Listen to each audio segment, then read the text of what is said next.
Welcome my dear students. Today আজকে তোমাদের আমি দ্বাদশ শ্রেণীর ঊনবিংশ ও বিংশ শতকে উপনিবেশিকতাবাদ ও সাম্রাজ্যবাদের প্রসার নামক যে দ্বিতীয় অধ্যায়টি রয়েছে, সেই অধ্যায় থেকে একটি অন্যতম গুরুত্বপূর্ণ টপিকস পড়াবো। সেটার নাম হচ্ছে এশিয়া মহাদেশে উপনিবেশিক শাসনের প্রসার।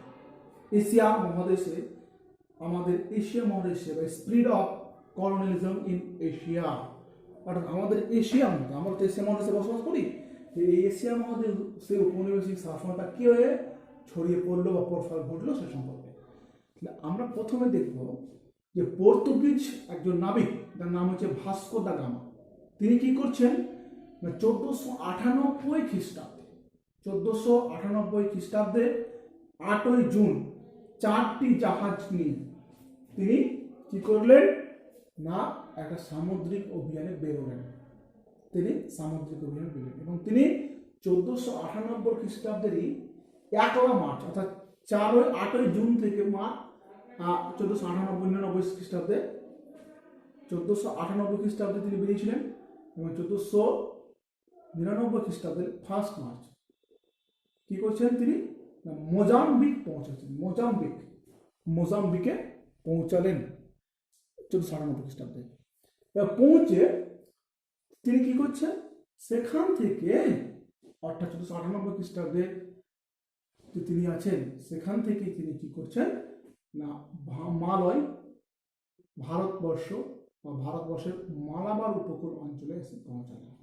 এবং এই অঞ্চলটাতে, এই যে অঞ্চলটা অর্থাৎ মালাবার উপকূল অঞ্চল, যেটি তিনি কালিকট বন্দরে প্রথম পদার্পণ করেছেন 1498 খ্রিস্টাব্দে, সেখানে কিন্তু আমরা দেখবো যে এই অঞ্চলটাতে প্রচুর পরিমাণে কি পাওয়া যায়, মশলা পাওয়া যায়। মশলা, দারুচিনি, লবঙ্গ, লাচ, তারপরে ব্ল্যাক স্পাইস যাকে বলা হয়, রেড যাকে বলা হয় গোলমরিচ, এই সমস্ত জিনিসগুলো প্রচুর পরিমাণে পাওয়া যায়। এবং এই সমস্ত দ্রব্যগুলো ইউরোপের বাজারে রকমারি খাবার তৈরি করার জন্য অবশ্যই প্রয়োজন, না হলে কিন্তু তার মধ্যে স্বাদ আসবে না। তো সেই সমস্ত জিনিসগুলো পাওয়ার জন্য তারা কিন্তু এখানে এসেছিল। এবং এরপর ওই ব্যবসা, অর্থাৎ এই যে মশলা ব্যবসা, সেটা করে তারা কি করতো 200 থেকে 250%, 200 থেকে 250 গুণ কিন্তু তারা লাভ করতো। 1 টাকার জিনিস তারা 200 থেকে 250 টাকায় বিক্রি করতো, অর্থাৎ কত টাকা লাভ ছিল।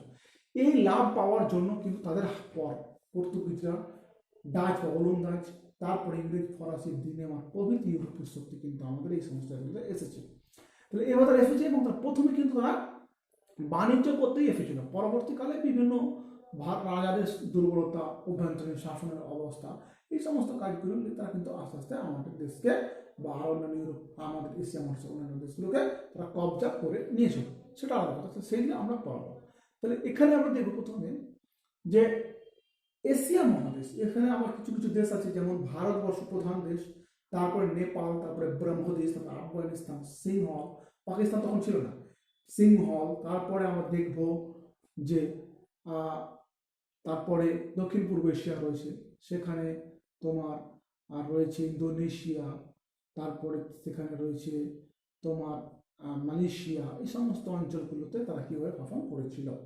যা হোক, তাহলে আমরা প্রথমে যে দেখবো যে আমাদের ভারতবর্ষে তারা কোথায় কিভাবে বাণিজ্য স্থাপন করেছিল। না ইউরোপীয় বণিক, বিশেষ করে তোমার ভাস্কো দা গামা ভারতবর্ষের প্রথম কালিকট বন্দরে আসলো 1498 খ্রিস্টাব্দে।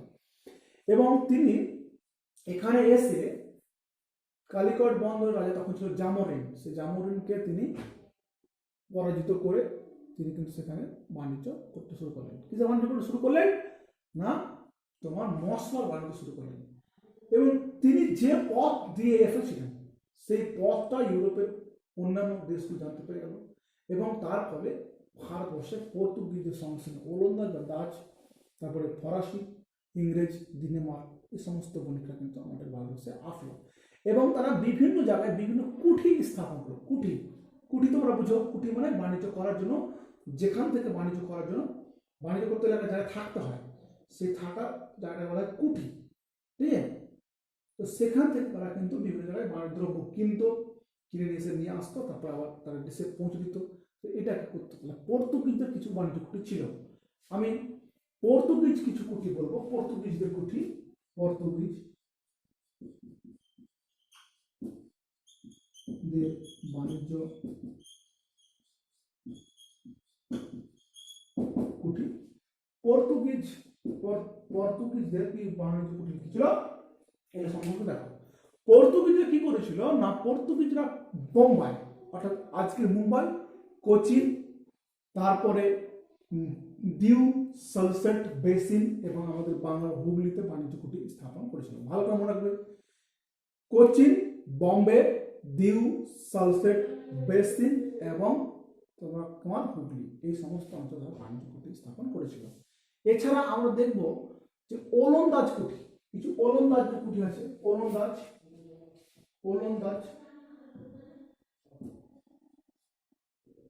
ওলন্দাজদের কুঠি। ওলন্দাজরা কোথায় কুঠি স্থাপন করছে না, ওলন্দাজরা কুঠি স্থাপন করেছে, এরাও কিন্তু স্থাপন করেছে পুলিকট, সুরাট, গুজরাটের রাজধানী, গুজরাটের একটা জায়গা সুরাট নাম জায়গা, নেগাপাত্তানাম, কোচিন, আমাদের বাংলার চুচুড়া, কাসিম বাজার এবং পাটনি বা পাটনা, এই সমস্ত অঞ্চল তারা কিন্তু বাণিজ্য স্থাপন করেছে। যারা ইংরেজরা, আমরা যদি ইংরেজ দেখি, তারা দেখবো ইংরেজ কুঠি, ইংরেজদের কুঠি করেছিল না, ইংরেজদের কুঠিগুলো আমরা সম্পর্কে যদি দেখি তারা দেখবো যে তারা কিন্তু সুরাটে স্থাপন করেছে প্রথমে, তারপরে মুসলিপত্তনম, তারপরে আগ্রা, আহমদনগর, তারপরে ব্রোচ, মাদ্রাজ এবং কলকাতা। আমাদের এই কলকাতা যেটা সব থেকে লাভজনক বাণিজ্য কুঠি ছিল সেটা হচ্ছে কলকাতা। যেটা দেখবো ফরাসি কুঠি, ফরাসিরা করেছে সুরাটে, মুসলিপত্তনম, পন্ডিচেরি নাম হচ্ছে একটা বড় একটা কেন্দ্রশাসিত অঞ্চল, মাহে, এছাড়া কারিকল বা কালিকট, তারপরে তোমার চন্দননগর, এই সমস্ত অঞ্চলে কিন্তু ফরাসিরা বাণিজ্য কুঠি স্থাপন করেছিল। এই যে বাণিজ্য কুঠি তারা স্থাপন করলো, এই বাণিজ্য কুঠিগুলো থেকে তারা কি করতো, খুব মানে সহজে বাংলা থেকে এই সময় যেখান থেকে যেটা পাওয়া যেত, যেমন কোনো জায়গায় দক্ষিণ ভারত থেকে তারা মশলা পেত, আমাদের বাংলা থেকে সাদা মানে তোমার তারা ছিট কাপড় এগুলো নিয়ে যেত, আবার দক্ষিণ ভারতের অনেক লোক কাপড় তারা নিয়ে যেত, এই সমস্ত নিয়ে তারা কিন্তু ইউরোপিয়ান বাণিজ্য করতো। তাহলে উপনিবেশ স্থাপনার উদ্যোগটা কি হয়েছিল না, প্রথমে আমাদের ভারতবর্ষে কিন্তু তারা বাণিজ্য করতে এসেছিল, এটা সঠিক কথা, ওরা কিন্তু দখল করতে আসেনি, প্রথম টার্গেট কিন্তু দখল করা ছিল না, ওরা কিন্তু বাণিজ্য করতে আসে এবং আমাদের দেশে শাসকদের, বিশেষ করে মুঘল শাসক যখন ঔরঙ্গজেব এবং তারপরে যে শাসকরা তাকে দুর্বল, এই দুর্বলতাকে কাজে লাগিয়ে কেন্দ্রীয় সরকারের অনুপস্থিতিতে, কোনো কেন্দ্রীয় সরকার ছিল না, রাজনৈতিক একটা অস্থিরতা, আমাদের বিভিন্ন দেশের রাজ্যের রাজাদের মধ্যে একে অপরকে বিশ্বাস না করা, এক নিজেদের মধ্যেই অন্তর্কলহ, এই সমস্ত কারণগুলোর জন্য কিন্তু তারা আমাদের ভারতবর্ষে বাণিজ্য স্থাপন করার সঙ্গে সঙ্গে তারা রাজনৈতিক ক্ষমতা দখল করে নিয়েছিল। যেমন দেখবো আমরা 1757 সালে পলাশী যুদ্ধ জয়লাভ করছি, আমাদের এখানকার অন্তর্দ্বন্দ্বের জন্য তারা শুধুমাত্র আমাদের দলটাকে কাজে লাগে ওরা ক্ষমতা দখল করে নিয়েছিল। এছাড়া আমরা দেখবো 1764 সালে বক্সারের যুদ্ধ, সেখানে মীর কাসিমকে তারা পরাজিত করে দিচ্ছে। এছাড়া কি করছে, অযোধ্যার নবাব সুজাউদ্দৌলা একেও কিন্তু ওই যুদ্ধে পরাজিত করেছে। এছাড়া তারা কি আধিপত্য স্থাপন করেছে। এছাড়া তারা আমরা দেখব যে ফরাসি অর্থাৎ ওদের একটা শক্তি, ইউরোপের একটা শক্তি ফরাসি, তাদের সঙ্গে কিন্তু ওরা দীর্ঘ লড়াই করে কর্ণাটকের যুদ্ধে পরাজিত করে আগে কিন্তু দেশ থেকে বিদায় করে দিয়েছে, মানে ক্ষমতা লুপ্ত করে দিয়েছে। এছাড়া ওলন্দাজদের সঙ্গেও তারা বিদ্রোহের যুদ্ধ 1759 খ্রিস্টাব্দে পরাজিত করে কিন্তু ক্ষমতা দখল করেছিল। এছাড়া আমরা দেখবো একে একে তারা কি করেছে, তারা বিভিন্ন প্রতিদ্বন্দ্বীগুলোকে দমন করেছে। এছাড়া তারা দেখবো মহীশূর, মারাঠা, শিখ, অযোধ্যা প্রভৃতি শক্তিগুলোকে এক এক করে দখল করে ভারতবর্ষের উপনিবেশিক শক্তি থেকে তারা কি করেছে, একটা রাজনৈতিক শক্তিতে পরিণত হয়ে গেছিল। এই তো এগেল ভারতবর্ষ। এবার চলে আসবো আমরা নেপাল। ভারতবর্ষ একটা প্রতিবেশী দেশ, এই প্রতিবেশী দেশ নেপালে তারা কিভাবে ক্ষমতা দখল করেছে সে সম্পর্কে আমরা এবার পড়ব। নেপাল হচ্ছে তোমার পশ্চিম হিমালয় পর্বতের একটা ছোট্ট দেশ, যেখানে কি হয়েছিল না গোর্খা জাতি, এরা কি হয়েছে 18 শতকের শেষে ভারতবর্ষে এখানে একটা ছোট্ট রাষ্ট্র তৈরি করেছিল, শক্তিশালী রাষ্ট্র তৈরি করেছিল। এবং এখানকার রাজা পৃথ্বীনারায়ণ নেতৃত্বে নেপাল রাজ্য বিস্তারের একটা চেষ্টা করেছিল। এখানকার রাজা পৃথ্বীনারায়ণ, কি নাম? পৃথ্বীনারায়ণ। সে পৃথ্বীনারায়ণের উদ্যোগে তাহলে আমার নেতৃত্বে তারা কি করলো, রাজ্য বিস্তার করতে শুরু করলো। এবং এই সময় লর্ড কর্নওয়ালিস, কি হচ্ছে লর্ড কর্নওয়ালিস 1786 থেকে 1793 সাল পর্যন্ত তিনি গভর্নর ছিলেন। তাহলে এনার সময় কি হলো, ওনার একজন অন্যতম সহযোগী বলতে পারো, আমরা যেমন দ্রুত বলতে পারো ক্যালপ্যাট্রিক, এর নাম হলো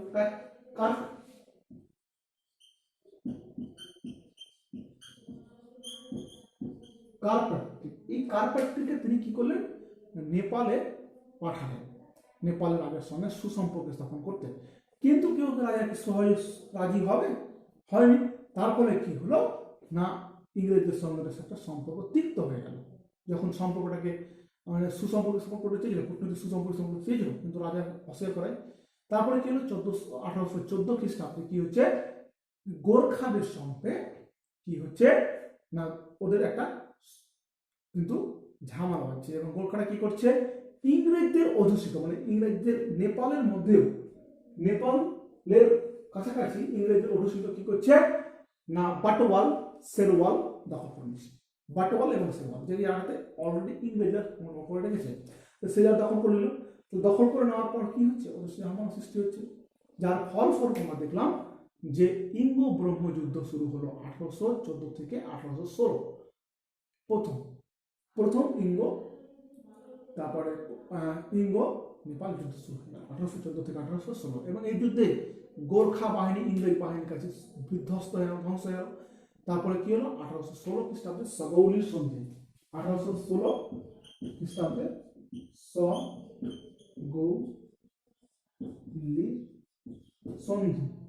সগৌলি সন্ধি হচ্ছে। এই সগৌলির সন্ধিতে কি হচ্ছে, ইংরেজদের সঙ্গে নেপাল সন্ধি হচ্ছে। যার ফলস্বরূপ কি হলো না, ইংরেজরা সিকিম, সিমলা, মিসৌরি, নৈনিতাল, আলমোড়া প্রভৃতি পার্বত্য অঞ্চল সহ বর্তমান কুমায়ুন এবং গারোয়ার অঞ্চল নেপাল সরকার, নেপালের রাজা কি করলেন, ইংরেজদেরকে দিতে বাধ্য হলেন। তাহলে এইভাবে কিন্তু একটা জায়গা তারা দখল করে নিল নেপালের জায়গাটা। এরপর চলে আসছি আমরা ব্রহ্মদেশ।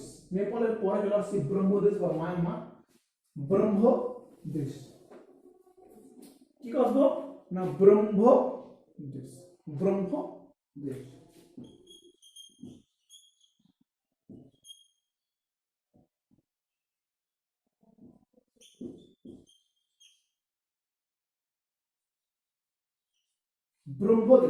ব্রহ্মদেশ বা বর্তমানে যেটি নাম হচ্ছে তোমার মায়ানমার। এটা ভারতবর্ষের পূর্ব সীমান্তে, ভারতবর্ষটা যদি এরকম হয়, ভারতবর্ষের পূর্ব সীমান্তে অবস্থিত একটি তোমার দেশ হচ্ছে ব্রহ্মদেশ। এখানকার রাজা ছিল আলামপোয়া।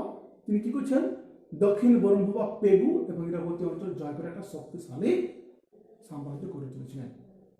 আলমপোয়া অর্থাৎ ব্রহ্মদেশের রাজা আলমপোয়া দক্ষিণ ব্রহ্ম বা পেগু এবং ইরাবতী অর্থাৎ ইরাবতী প্রধান নদী, সে নদীর অঞ্চল জয় করে একটা শক্তিশালী সাম্রাজ্য স্থাপন করতে চেয়েছিলেন বা করেছিলেন। পরবর্তীকালে ব্রহ্মদেশের রাজা কি হয়েছে, বোদাপোয়া এবং পাডি গোয়া কি করছেন, 1779 থেকে 1813 খ্রিস্টাব্দের মধ্যে সাম্রাজ্যের প্রসার আরম্ভ হয়।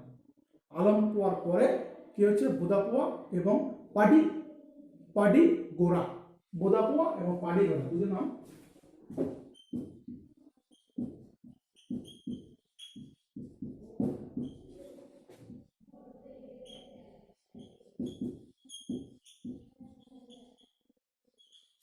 এই দুজন নাম, এরা রাজা। এরা কি করলো, আরো সাম্রাজ্য বৃদ্ধি করলো। কিন্তু কি হচ্ছে, এই অঞ্চলটা ব্রহ্মদেশ হচ্ছে সেগুন কাঠের জন্য বিখ্যাত। সেগুন কাঠ, এই সেগুন কাঠ কি হয়, জাহাজ আছে না, জাহাজ সমুদ্রে চলে, নদীতে চলে, সেই জাহাজে স্লিপার তৈরি করার জন্য ব্যবহার করে, স্লিপার। এবং যে স্লিপারটা খুব বেশি দিন জলে থাকলেও কিন্তু পচে না। অন্যান্য কাঠ কিন্তু খুব তাড়াতাড়ি 2 বছর পরে 10 বছর পরে কিন্তু পচে যাবে, কিন্তু সেগুন কাঠটাই এমনই যে এর জলে থাকলেও কিন্তু খুব সহজে পচবে না। তাহলে ইংরেজরা কি করলো, সেগুন কাঠের চাহিদা পূরণ করার জন্য এবং এই অঞ্চলটাকে দখল করার জন্য কিন্তু ওরা কি করছে না, ব্রহ্মদেশের রাজা পাটিগোয়াকে পরাজিত করছে। কত সালে না 1824 থেকে 26 খ্রিস্টাব্দে তাকে পরাজিত করলো। ইংরেজ সেনাপতি ক্যাম্পবেল ব্রহ্মদেশের রেঙ্গুন এবং প্রোম গ্রাম দখল করলো। শেষ পর্যন্ত কি হচ্ছে, ব্রহ্মরাজ কিছু একটা সন্ধি করতে বাধ্য হচ্ছে, এটার নাম হচ্ছে ইয়ান্দাবুর সন্ধি। ইয়ান্দাবুর সন্ধি, ইয়ান দা বুক সন্ধি 1826। তাহলে কি হলো, ইংরেজ সেনাপতি ক্যাম্পবেল এই পাটিগোয়াকে পরাজিত করলেন এবং সন্ধি স্বাক্ষর হলো। এই সন্ধি দ্বারা কি হচ্ছে, ইংরেজরা কি হচ্ছে, ব্রহ্মদেশের কাছ থেকে নগদ একদম 1 কোটি টাকার ক্ষতিপূরণ পেল। 1 কোটি টাকা সঙ্গে কি হচ্ছে, কোম্পানি ব্রহ্মদেশের কাছ থেকে আরাকান এবং তেনাসেরি। তোমরা আরাকান সম্পর্কে একটু ধারণা মধ্যে দিয়ে দিই। আরাকান হচ্ছে এমন একটা জায়গা, যে জায়গাটাতে তোমরা বর্তমান সঙ্গে সম্পর্কটি তোমাদের পরে মুঘল যুগে বলছিলাম আমি। আরাকান হচ্ছে সেই জায়গাটা যেখানে তোমরা নাম শুনেছ যে ওই যে কিছুদিন আগে যেখানে খুব হত্যালীলা চললো, তাই না, সেই হত্যালীলাটা যেটা হয়েছে সেটা, অর্থাৎ আমি বলে দিচ্ছি, মনে পড়ছে নামটা আমার, পরে বলছি। হ্যাঁ, এই আরাকানটা দখল মানে দিয়ে দেওয়া হলো, ঠিক আছে, তাহলে দিয়ে দেওয়া হলো। তো এই অঞ্চলটা লাভ করলো। এছাড়া কি হচ্ছে, আবার ওদের সঙ্গে আরেকটা যুদ্ধ হচ্ছে 1852 খ্রিস্টাব্দে। এই যুদ্ধে কি হচ্ছে না, ব্রহ্মদেশ রাজা ইংরেজদেরকে পরাজিত হচ্ছে এবং ব্রহ্মদেশের বিস্তীর্ণ অঞ্চলের উপর ইংরেজদের ইংরেজ আধিপত্য প্রতিষ্ঠিত হচ্ছে। এবং শেষ পর্যন্ত লর্ড ডালহৌসি কি করছেন, পেগু বা দক্ষিণ ব্রহ্মটাকে জয় করে নিচ্ছেন।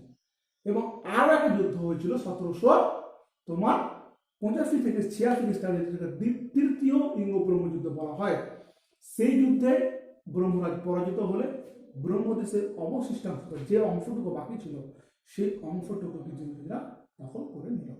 অর্থাৎ এইভাবে করে কিন্তু ইংরেজরা ব্রহ্মদেশটাকে জয় করেছিল। এবারে চলে আসছি আমরা আফগানিস্তান। আফগানিস্তান সম্পর্কে এবার আমরা পড়বো, সেটা হচ্ছে আফগানিস্তান।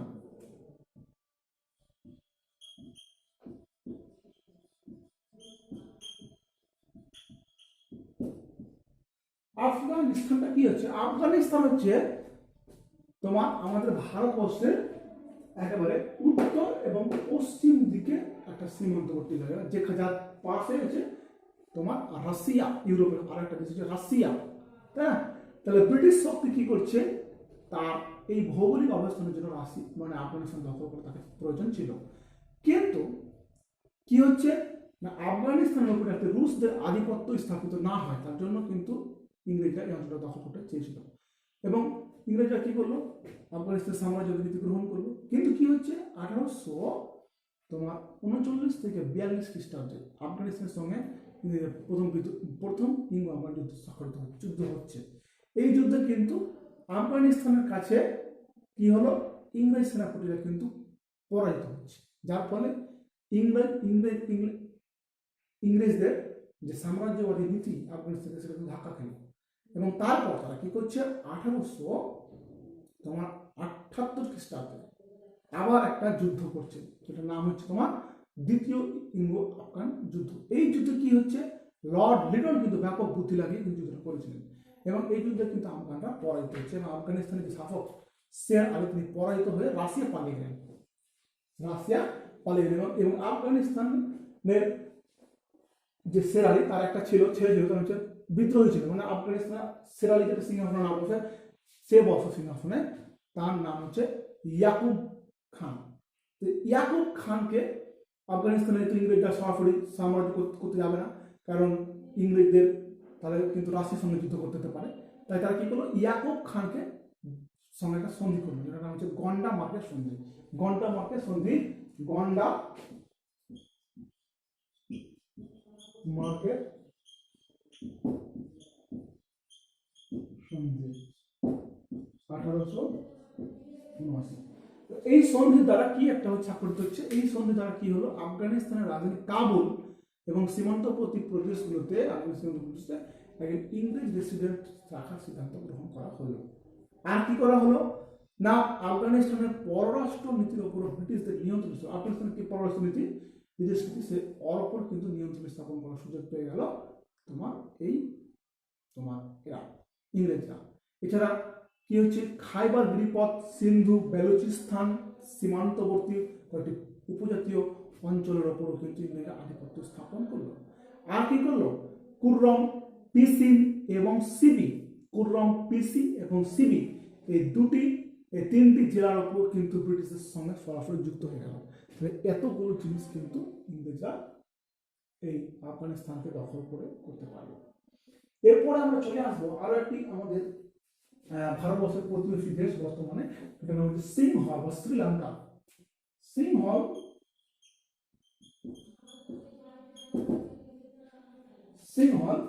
বা শ্রীলঙ্কা। সিংহল বা শ্রীলঙ্কা হচ্ছে দক্ষিণ মানে ভারতের দক্ষিণ দিকে অবস্থিত। ভারতবর্ষের একেবারে দক্ষিণ দিকে, ভারতবর্ষের যেরকম হয় এরকম জায়গাতে ভারতবর্ষ এরকম ধরো,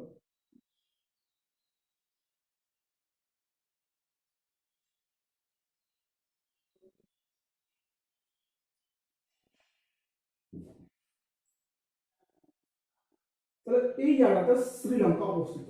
হ্যাঁ, এই যে শ্রীলঙ্কা দক্ষিণ দিকে অবস্থিত, কিন্তু বঙ্গোপসাগরে অবস্থিত আছে। এটা আছে বঙ্গোপসাগর এবং ভারত মহাসাগরের একটা জায়গা। হ্যাঁ, তো সিংহল আছে। এই শ্রীলঙ্কায় কিন্তু প্রথম দিকে ওলন্দাজদের ডাচদের একটা আধিপত্য প্রতিষ্ঠিত হয়েছিল, কিন্তু 1796 খ্রিস্টাব্দে তারা সিংহল ত্যাগ করে চলে গেল।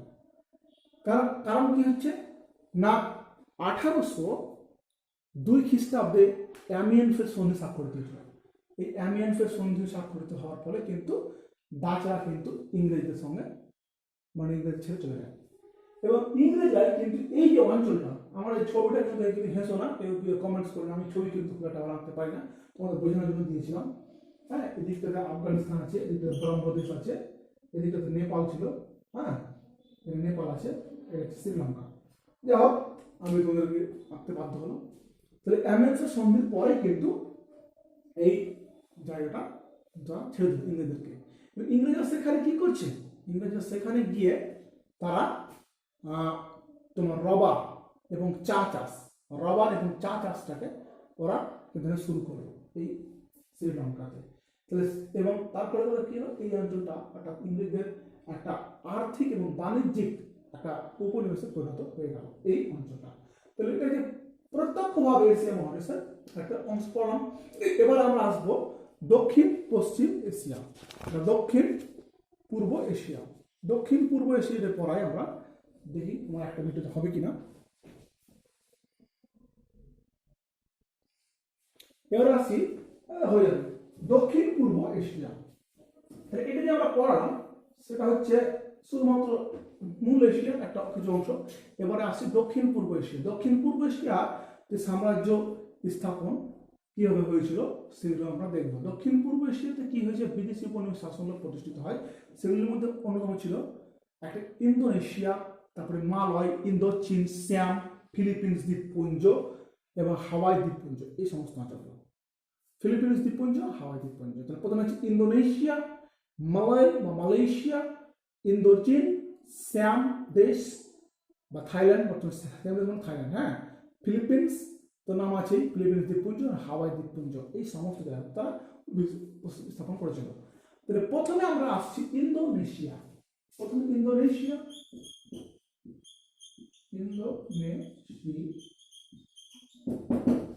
ইন্দোনেশিয়া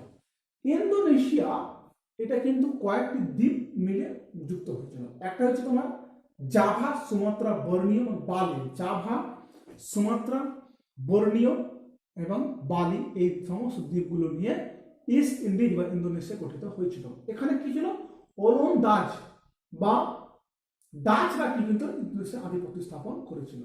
এবং তারা কি করেছিল, জাভায় প্রচুর মূলধন বিনিয়োগ করেছিল, কারণ এখান থেকে প্রচুর পরিমাণে খনিজ সম্পদ তারা পেত। এছাড়া প্রাকৃতিক সম্পদে পরিপূর্ণ, খনিজ এবং প্রাকৃতিক সম্পদ, এই সম্পদ পরিপূর্ণ ছিল। তাই তারা এই জায়গাটাতে প্রচুর মূলধন বিনিয়োগ করে সেখানকার রাস্তাঘাট উন্নত করে এবং অর্থনৈতিক জীবন একটা উন্নতি ঘটে, যার ফলে কিন্তু তারা কি করেছিল, এই অঞ্চল থেকে সেখানকার প্রাকৃতিক আনতে সক্ষম হয়েছিল। এবং এই ডাচদের হাত ধরে কিন্তু এখানকার শাসন প্রতিষ্ঠিত হয় এবং এখানকার জনসংখ্যাও কিন্তু আগে কম ছিল, এটা আস্তে আস্তে বৃদ্ধি পায়। তাহলে এইভাবে তারা কিন্তু করেছিল। এবার আমরা আসছি মালয়। মালয় বা বর্তমানে মালয়েশিয়া। মালয়েশিয়া তোমরা নাম শুনেছো, টুইন টাওয়ার যেখানে আছে, টুইন টাওয়ার তোমরা অনেক সিনেমা দেখতে পাবা, দুটো একসঙ্গে টাওয়ার রয়েছে, টুইন টাওয়ার। সেই মালয় বা মালয়েশিয়া শব্দটা পাওয়া যায়। মালয় আমি লিখে দিই, মালয়। মালয় হচ্ছে কি হচ্ছে, মালয় হচ্ছে তোমার টিন এবং রবার। টিন বাড়িতে ছাদ দেওয়া টিনের বাড়ি থাকে, সে টিন এবং রবার, অর্থাৎ আমরা রবার জানি টায়ার টিউব থেকে শুরু করে যে কোনো তোমার এমনকি তোমাদের স্টুডেন্ট তোমাদের রাবার ঘুষো ইরাজার যাকে বলছো, ওটাও কিন্তু হ্যাঁ রাবার, ওটাও কিন্তু ওই রাবার গাছ থেকে পাওয়া যায়। তাহলে টিন এবং রাবার উৎপাদনে মালয়েশিয়া ছিল বা মালয় ছিল একটা অন্যতম গুরুত্বপূর্ণ কেন্দ্র। মালয় প্রথম কি হচ্ছে, পর্তুগিজরা কিন্তু আধিপত্য স্থাপন করেছিল। পরবর্তীতে ইংরেজরা কি করেছে, ধীরে ধীরে সিঙ্গাপুর সহ, আজকে সিঙ্গাপুর কিন্তু তখন একসঙ্গে ছিল, সে সিঙ্গাপুর সহ কিন্তু যে না সমগ্র মালয় কিন্তু আধিপত্য সুপ্রতিষ্ঠিত করেছে। প্রথমে পর্তুগিজরা এখানে আধিপত্য স্থাপন করেছিল, পরে ধীরে ধীরে কিন্তু ইংরেজরা সিঙ্গাপুর সহ করেছে এবং এর ফলে কিছু সুদূর প্রাচ্যের বাণিজ্য একরকম ইংরেজদের অধিকারে চলে গেল। এবং এখানে কিছু বিভিন্ন রকম কাঁচামাল পাওয়া যাচ্ছে, সেই কাঁচামাল থেকেও কিন্তু ইংরেজরা উপনিবেশটাকে আরো শক্তিশালী করে তুলেছিল। এবারে চলে আসছে ইন্দোচীন। ইন্দোচীন নামে কোনো এখন দেশ নেই অবশ্য, কিন্তু তখন ছিল এবং এখন অনেকগুলো দেশ ভেঙে ভেঙে তৈরি হয়েছে। ইন্দোচীন ছিল চীনের একটা প্রতিবেশী, একটা করদ রাজ্য। করদ রাজ্য যে রাজ্যটার উপরে আর একটা রাজ্যের অধিকার থাকে, ঠিক আছে, সে করদ রাজ্য। 18 শতকের শুরুতে কি হচ্ছে, এখানে তোমার প্রথমে ফরাসি আধিপত্য স্থাপন করেছিল। ফরাসিরা 18 শতকের প্রথম দিকে ইন্দোচীনে প্রথমে ফরাসিরা আধিপত্য স্থাপন করে এবং কালক্রমে তাদের কিছু প্রভাবটাকে আরো বিস্তৃত হচ্ছে। এবং ইন্দোচীনকে কেন্দ্র করে কি হচ্ছে, পরবর্তীকালে 19 শতকে আমরা দেখতে পাবো, 19 শতকের দ্বিতীয়ার্ধে যখন আসছে, এই 19 শতকের দ্বিতীয়ার্ধের দিকে কিন্তু চীনের সঙ্গে ফরাসিদের একটা সংঘর্ষ বৃদ্ধি পাচ্ছে। কারণ করদ রাজ্যকে ছাড়বে না, তাহলে ইংরেজদের ফরাসিদের আগে কিন্তু চীনাদের অধিকার ছিল, তাহলে সেইটাকে 19 শতকের দ্বিতীয়ার্ধে কিন্তু যখন চীনরা একটা শক্তিশালী হলো, তখন কিন্তু একটা সংঘর্ষ হলো। যুদ্ধে পরাজিত হয়ে চীন কিন্তু শেষ পর্যন্ত ফরাসিদের আধিপত্যটা মেনে নিচ্ছে। এবং 19 শতকের শেষ দিকে কোচিন, চীন, কম্বোডিয়া, আন্নাম, ভিয়েতনাম, লাওস কিছু ফরাসি উপনিবেশ, লাওস প্রভৃতি অঞ্চলে ফরাসিদের উপনিবেশ শাসন প্রতিষ্ঠিত হচ্ছে। তাহলে এটা একটা পড়লো, তাই না? তাহলে এই যে ঘটনাটা অর্থাৎ ইন্দোচীন, সেটা আমরা পড়লাম। এবারে পড়বো আমরা শ্যাম দেশ বা থাইল্যান্ড। শ্যাম দেশ বা থাইল্যান্ড বা শ্যাম দেশ বা থাইল্যান্ড।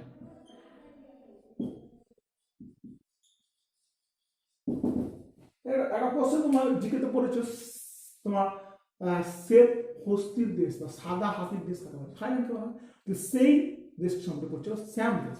ইন্দোচীন এবং ব্রহ্মদেশের মাঝখানে, আমরা বললাম না ব্রহ্মদেশ বা মায়ানমার, ইন্দোনেশিয়া, ইন্দোচীন এবং এই ব্রহ্মদেশের মিডল একটা দেশ রয়েছে, সেটার নাম হচ্ছে থাইল্যান্ড বা শ্যাম দেশ।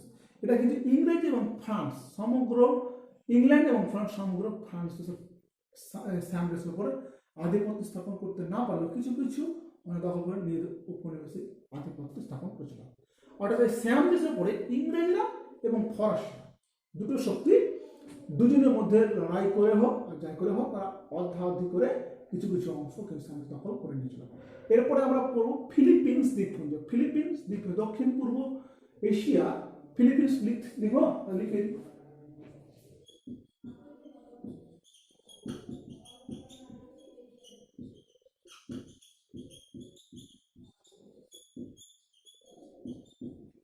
ফিলিপিন্স দ্বীপপুঞ্জ। ফিলিপিন্স দ্বীপপুঞ্জ দক্ষিণ পূর্ব এশিয়ায় অবস্থিত। ফিলিপিন্স দ্বীপপুঞ্জ প্রথমে কিন্তু স্পেনের, পরে কিন্তু ইউরোপের আমেরিকার আধিপত্য স্থাপিত হয়েছিল বা আমেরিকার উপনিবেশিক শাসন প্রতিষ্ঠিত হয়েছিল। প্রথম দিকে কিন্তু হচ্ছে কি স্পেনের আধিপত্য স্থাপিত। স্পেনীয় শাসকরা এখানকার অধিবাসীদের কি করছে, খ্রিস্টান ধর্মান্তরিত করার একটা উদ্যোগ গ্রহণ করেছিল। এখানে প্রায় কি হচ্ছে না 200 বছর ধরে স্পেনের আধিপত্য স্থাপিত ছিল। এবং দীর্ঘদিন পর স্পেনের উপনিবেশের বিরুদ্ধে ফিলিপিন্স দ্বীপপুঞ্জের মানুষরা কিন্তু একটা বিদ্রোহ করে। উপনিবেশ এই যে শাসক অর্থাৎ স্পেনের জনগণ ওদেরকে খ্রিস্টান ধর্মান্তর করতে চাইছে, তারা ধর্মের বিষয়ে কিন্তু প্রত্যেকে সেন্সিটিভ। এই ধর্মের বিষয়ে যখন ঝামেলা হলো তখন কিন্তু ওরা দীর্ঘ 200 বছর ধরে কিন্তু ওরা কিন্তু শাসন করার পরে ওরা একটা আধিপত্য স্থাপিত হচ্ছে। ফিলিপিন্সের এই যে তোমার অভ্যন্তরীণ এই যে সমস্যা, সেই সমস্যা সুযোগ নিয়ে কিন্তু আমেরিকা কি করছে, স্পেনের বিরুদ্ধে যুদ্ধ আরম্ভ করছে। অর্থাৎ স্পেনের সঙ্গে ফিলিপিন্স জনগণ যুদ্ধ হচ্ছে, সেই সুযোগটাতে স্পেনের বিরুদ্ধে অর্থাৎ একদিকে স্পেন আছে তার বিরুদ্ধে জনগণকে কিন্তু আমেরিকা সাহায্য করে দিচ্ছে এবং স্পেনের পরাজিত হলো। পরাজিত স্পেনের কি হলো, ফিলিপিন্স দ্বীপপুঞ্জ চলে যাচ্ছে। চলে যাওয়ার পরে কিছু ওখানটাতে কি হলো না, আমেরিকার আধিপত্য বিস্তার হচ্ছে এবং আমেরিকার আধিপত্যের বিরুদ্ধেও কিন্তু বিদ্রোহ হয়েছিল, কিন্তু সেটা পরবর্তীকালে কিন্তু ফিলিপিন্স সব কিছু সফল হতে পারে না, যার ফলে সমগ্র ফিলিপিন্স দ্বীপপুঞ্জে মার্কিন একটা অধিকারে চলে যায়। আর দেখো চালাকি করে কিন্তু আমেরিকা এখানে অংশগ্রহণ করেছিল, মানে স্পেনে ছিলই, স্পেন আধিপত্য ছিল। এরপরে তারা কি করছে না, স্পেনের সঙ্গে সঙ্গে তারা কিন্তু মানে আমেরিকা মানে স্পেনের সঙ্গে ফিলিপিন্স দ্বীপের মানুষের ঝামেলা হলো, বিদ্রোহ দেখা হলো। সেই বিদ্রোহে আমেরিকা ফিলিপিন্স দ্বীপপুঞ্জের জনগণের সঙ্গে অংশগ্রহণ করছে এবং যার ফলে আমেরিকা মানে মানে স্পেন হেরে যাচ্ছে। তারপর কি হচ্ছে, এবার ওরা কিন্তু মার্কিনরা কিন্তু আস্তে আস্তে ফিলিপিন্স দ্বীপপুঞ্জের মানুষকে আধিপত্য স্থাপন করছে এবং আমেরিকার ওপরেও কিন্তু ফিলিপিন্স দ্বীপপুঞ্জের মানুষরা ক্ষুব্ধ হচ্ছে, কিন্তু শেষ পর্যন্ত পারল না, যার ফলে ওদেরও কিন্তু অধিকার থেকে গেল। এরপরে আরো একটা জায়গা আছে, সেটা হচ্ছে হাওয়াই দ্বীপপুঞ্জ। মার্কিন যুক্তরাষ্ট্র কি করেছিল, দক্ষিণ পূর্ব এশিয়ায় আধিপত্য স্থাপন করতে গেলে জানতে পেরেছিল যে একটা জায়গায় বেস ক্যাম্প প্রয়োজন, কারণ শুধু আমেরিকা থেকে কিন্তু হাওয়াই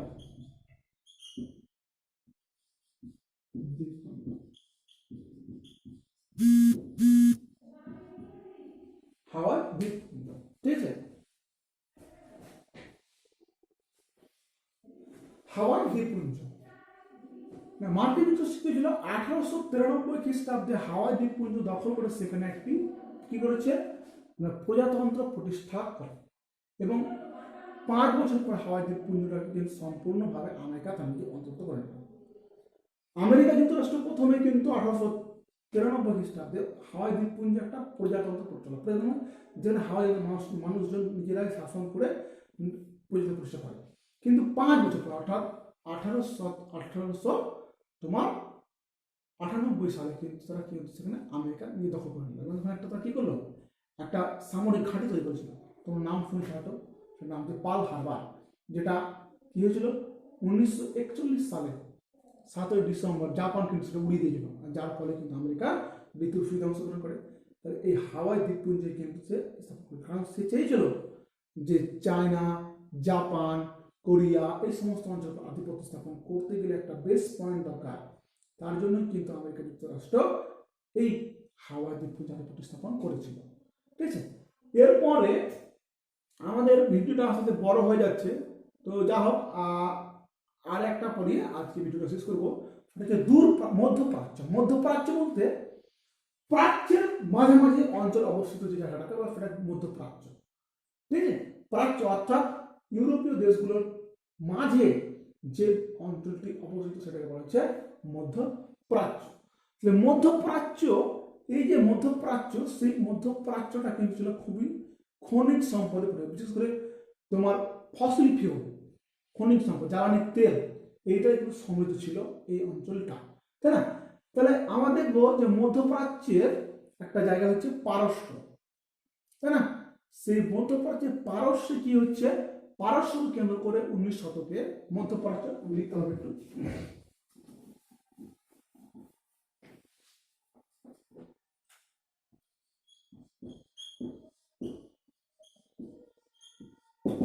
মধ্যপ্রাচ্যের মধ্যে একটা অন্যতম জায়গা হচ্ছে পারস্য। মধ্যপ্রাচ্যের অবস্থা পারস্যকে কেন্দ্র করে কি হচ্ছে, 19 শতকে ইংল্যান্ড এবং রাশিয়ার মধ্যে একটা প্রতিষ্ঠা হচ্ছে, কারণ ইংল্যান্ড এবং রাশিয়া দুটো শক্তিশালী দেশ, সারা ইউরোপের, এর প্রত্যেকেই চাইবে যে তারা মধ্যপ্রাচ্যের এই অঞ্চলটা থেকে, পারস্য থেকে প্রচুর পরিমাণে খনিজ তেল আছে, সেই খনিজ তেলটাকে তারা দখল রাখবে। তাহলে ইংল্যান্ডের প্রাধান্য কিন্তু প্রথমে দেখতে পাচ্ছি আমরা, ইংল্যান্ডরা পারস্যে কি করছে রেলপথ তৈরি করছে, ব্যাংক স্থাপন করছে, শিল্প স্থাপন করছে, শুল্ক সংগ্রহ করে প্রভৃতি সুযোগ সুবিধা দিয়ে কি করছে, আদায় করে নিচ্ছে। এবং অবশেষে জনগণের বিক্ষোভের ফলে কি হচ্ছে, পারস্যের যে শাহ 1873 খ্রিস্টাব্দে তিনি কিছু ইংল্যান্ডের এই সব অধিকার কি করছে, বাদ দিয়ে দিচ্ছেন। অধিকারকে তিনি কি করছেন না বাতিল করছেন। কারণ ইংল্যান্ড কিন্তু প্রথমে চেয়েছিল যে ওখানকার খনিজ সম্পদ তিনি দখল করবেন। এই উদ্দেশ্যে কি হচ্ছে, ইংল্যান্ড রেলপথ তৈরি করছে। তো রেলপথ ছাড়া তো তখনকার যুগে কিন্তু পাইপ লাইন তৈরি হয়নি, তখন তারা কিন্তু রেলপথের মাধ্যমে পেট্রোল নিয়ে যেত। এছাড়া ব্যাংক প্রতিষ্ঠা করে দিচ্ছে, শিল্প স্থাপন করে পরিচিত করছে, এই সুযোগ সুবিধা পেত। কিন্তু জনগণ কিন্তু বুঝতে পারলো যে এর ফলে পারস্য কিন্তু আস্তে আস্তে আর্থিক দুর্বল হচ্ছে, বিক্ষোভ করলো। যার ফলে 1873 খ্রিস্টাব্দে পারস্য যে শাহ পারস্য শাসক করে শাহ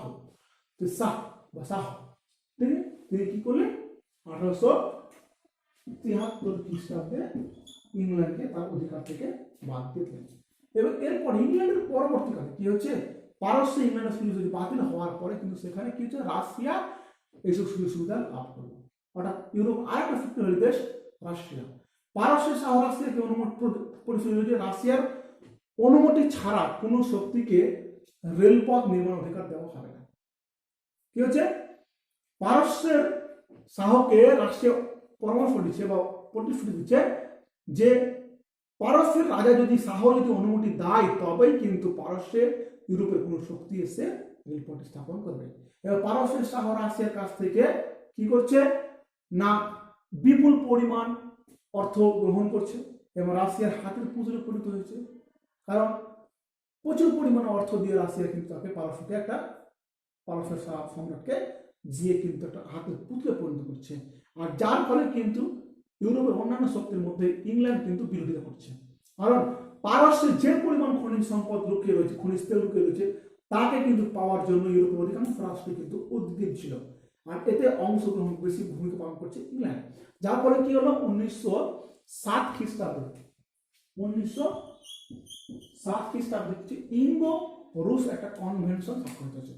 এই অবস্থা কি হচ্ছে না পারস্যের শাহ অপদার্থতা এবং বিদেশিদের আগ্রাসনের বিরুদ্ধে সেখানকার জনগণ বিদ্রোহ করলো।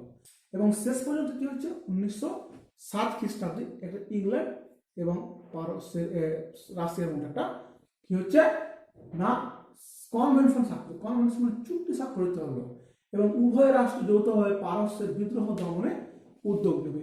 এর ফলে কি হচ্ছে না এর ফলস্বরূপ আমরা দেখতে পাবো পারস্য কি হচ্ছে দুটি প্রভাব বলয় সৃষ্টি হচ্ছে, দুটি প্রভাব বলয়। অর্থাৎ পারস্য ধরে একটা দেশ আছে, এরকম একটা পারস্য দেশ, এই দেশটা দুটো ভাগ হয়ে গেল। একদিকে চলে যাচ্ছে কি হচ্ছে দেশের দক্ষিণ অংশ, অর্থাৎ আমি ভুল করলাম, এটা একটা এরকম দেওয়া উচিত ছিল না, এরকম দেওয়া উচিত, এটা হচ্ছে দক্ষিণ, এটা হচ্ছে উত্তর। দক্ষিণ অংশ চলে গেল ইংল্যান্ডের হাতে, ঠিক আছে? দক্ষিণ অংশে ইংল্যান্ড এবং উত্তর অংশে অর্থাৎ এই জায়গাতে চলে আসছে তোমার রাশিয়ার আধিপত্য। এইভাবে করে রাশিয়া এবং ইংল্যান্ড পারস্পরিক দুভাগ করে নিল। তাহলে এইভাবে আমরা আজকে এশিয়া মহাদেশে উপনিবেশিক শাসনের প্রসারটা পড়লাম। আমাদের এশিয়া মহাদেশের মূল যে ভূখণ্ড ভারতবর্ষ, নেপাল, ব্রহ্মদেশ, আফগানিস্তান, সিংহল, এছাড়া দক্ষিণ পূর্ব এশিয়ার পড়লাম ইন্দোনেশিয়া, মালয়, ইন্দোচীন, ফ্যামদেশ, ফিলিপিন্স দ্বীপপুঞ্জ, হাওয়া দ্বীপপুঞ্জ, এছাড়া দূর মধ্যপ্রাচ্য, এই মধ্যপ্রাচ্যটা পড়লাম। এরপরে আর একটা ভিডিও করতে হবে এই অধ্যায়টার উপরে, এই টপিকসের উপরে, তবে তুমি শেষ হয়ে যাবে। তো যাই হোক, তোমরা এটা ভালোভাবে পড়ো। আমি যতটা পারলাম এই একমুখী শিক্ষণ প্রণালীতে তোমরা শিক্ষা দিলাম, তোমরা ভালো করে পড়বে। এখান থেকে সাধারণত কোনো ব্রড কোশ্চেন আসার সম্ভাবনা খুব কম আছে, সাধারণত শর্ট কোশ্চেন এমসিকিউ কোশ্চেন আশা করা আছে। হয়তো দেখলো যে পর্তুগিজের একটি উপনিবেশ ছিল, ড্যাশ দিয়ে দিল, বা পর্তুগিজ ছিল না, ড্যাশ দিয়ে দিল, বা ইন্দোনেশিয়া কার্য উপনিবেশ ছিল না, দিয়ে দিল তোমাকে যে আমেরিকা দিল, স্পেন ছিল, বা রাশিয়া দিল, ফরাসি দিল, তোমাকে যেটা ছিল না লেখে নিতে হবে। এটা তোমরা করবে। আর হয়তো দিলে ইন্দো কনভেনশন দিয়ে দিল, ইন্দো কনভেনশন কবে স্বাক্ষরিত হয়েছিল তুমি দিতে পারবে। তোমরা পড়ে খুব সুন্দর করে শর্ট কোশ্চেন করবে। এটা থেকে কোনো আমি গ্যারান্টি দিচ্ছি এটা বড় কোশ্চেন আসবে। এইটা বিষয় আছে এশিয়া মহাদেশে উপনিবেশনের কোশ্চেন, এটা থেকে কিন্তু বড় কোশ্চেন আসবে না, এটা আমি বলতে পারি। ঠিক আছে, যাই হোক তোমরা সুন্দরভাবে পড়বে। পড়ে বুঝবে। থ্যাংক ইউ, ধন্যবাদ।